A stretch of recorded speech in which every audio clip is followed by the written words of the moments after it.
Sahabat, bayangkan jutaan manusia berkumpul di satu tempat, mengumandangkan kalimat yang sama, Labbaik Allahumma labbaik, aku memenuhi panggilanmu ya Allah. Ibadah haji adalah puncak pengorbanan harta dan tenaga. Imbalannya pun luar biasa, surga dan predikat haji mabrur. Tapi pernahkah kita berpikir, mengapa penjajah Belanda dulu sampai ketakutan setengah mati dengan orang-orang yang pulang dari Mekah, bahkan sampai mengeluarkan ordonansi haji tahun 1859 untuk mengawasi mereka? Jawabannya satu, karena haji di masa lalu adalah madrasah perjuangan. Di Makkah, para jamaah bertukar pikiran, melihat penderitaan dunia Islam dan pulang membawa kesadaran politik untuk melawan penjajahan. Lahir para pejuang seperti Kiai Haji Washid di Banten, Kiai Haji Ahmad Dahlan, hingga Haji Umar Said Cokro Aminoto. Senokor Gronj bahkan pernah memperingatkan Belanda, jangan takut pada agama Islamnya, tapi waspadalah terhadap pengaruh politik yang dibawa para haji.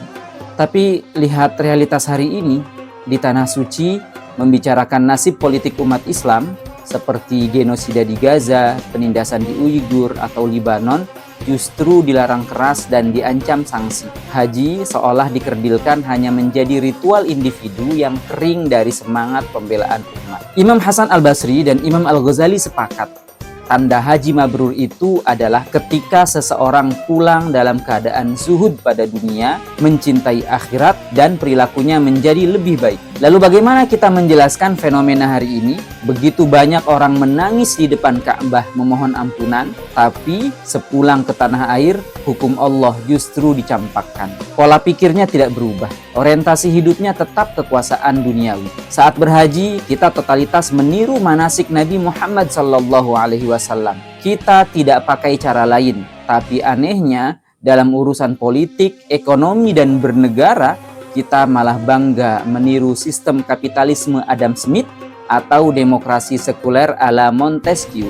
Bukankah ini sebuah kontradiksi? Di Makkah tunduk pada aturan Allah, tapi di tanah air tunduk pada aturan makhluk. Sampai-sampai Abdullah bin Umar pernah menyindir, yang berangkat haji itu banyak, tapi yang benar-benar berhaji itu sedikit. Sahabat, kalimat talbiyah yang kita ucapkan bukan sekedar pemanis bibir. Itu adalah ikrar ketundukan total. Ketaatan kepada Allah tidak boleh berhenti di bandara saat kita pulang. Semangat haji harus diwujudkan secara utuh.